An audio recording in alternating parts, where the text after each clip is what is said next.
Hey, this is David at the Outcast Repair Shop. I just wanted to show how we would be removing and reinstalling one of the bladders found in one of our FishCat 4 products.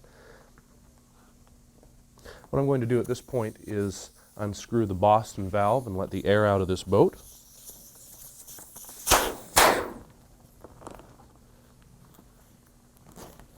Begin unzipping it. Then I'll be removing the right chamber, leaving the left chamber in place. Attach all the Velcro in the bow and stern. The valve, I can just gently tug on, and the valve will pop through the valve hole and come loose. And I'll also remove the Velcro that's in the front tip.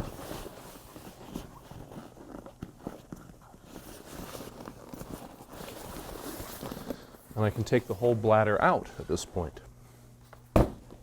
So here's our new FishCat 4 bladder. And I am just going to lay it out in place. And one helpful trick we found when installing one of these is to actually put a little bit of air in this bladder just to help it form up to shape. The way that it comes folded up is not necessarily always the way that you're going to be putting it into the boat as far as how it's oriented.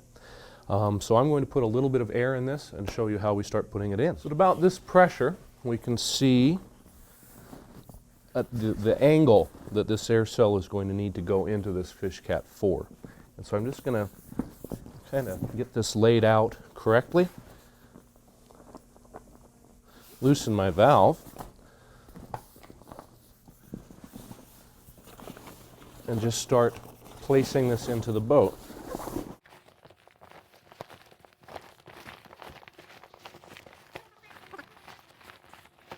Now these bladders are designed to be a little bit oversized for the chamber that they're going into.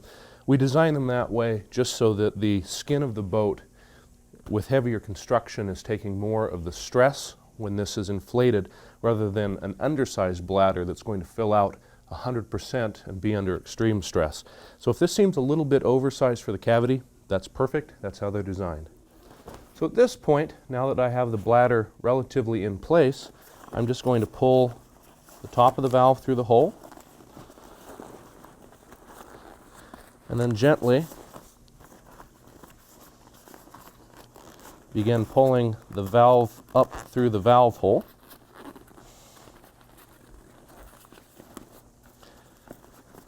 Until it is well seated around the entire base of the valve. Now it's important to remember that the valve being the major fixed point is where you need to start the orientation with this bladder. We have to think of them as being able to rotate this way as well as scooting back and forth in the boat. So it's very much a three-dimensional cylinder. I just want to match my two bladders up against each other and insert this Velcro, which will keep them joined and keep both bladders from shifting in the back of the boat.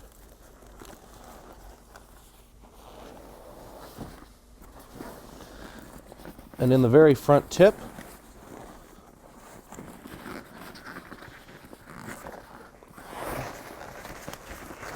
I'm going to use a Velcro to attach the very tip loop to the loop in the bladder.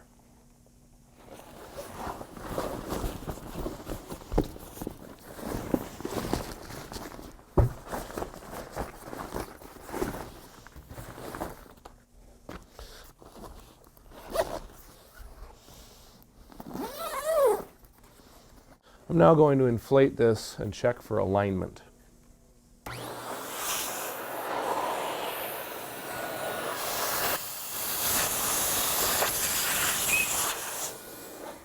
Now installing one of these correctly can take a couple tries. We're just trying to get that perfectly laid out in the boat. As you can see, this air cell has probably become twisted a little bit in this part of the tube just because we're seeing this kind of wrinkling. What I'm going to do is note the direction of the twist and just counter that with the bladder. So this will take a second try.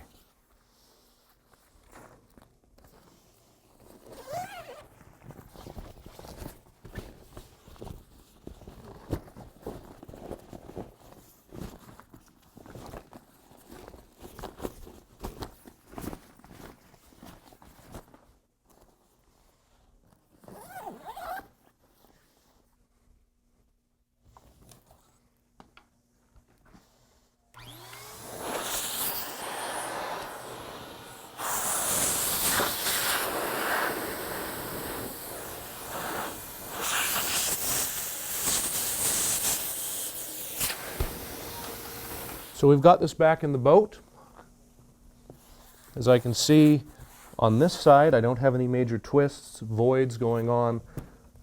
The tip is well filled out, and it looks like it is extending and filled out into the very stern of the boat as well. So that is in.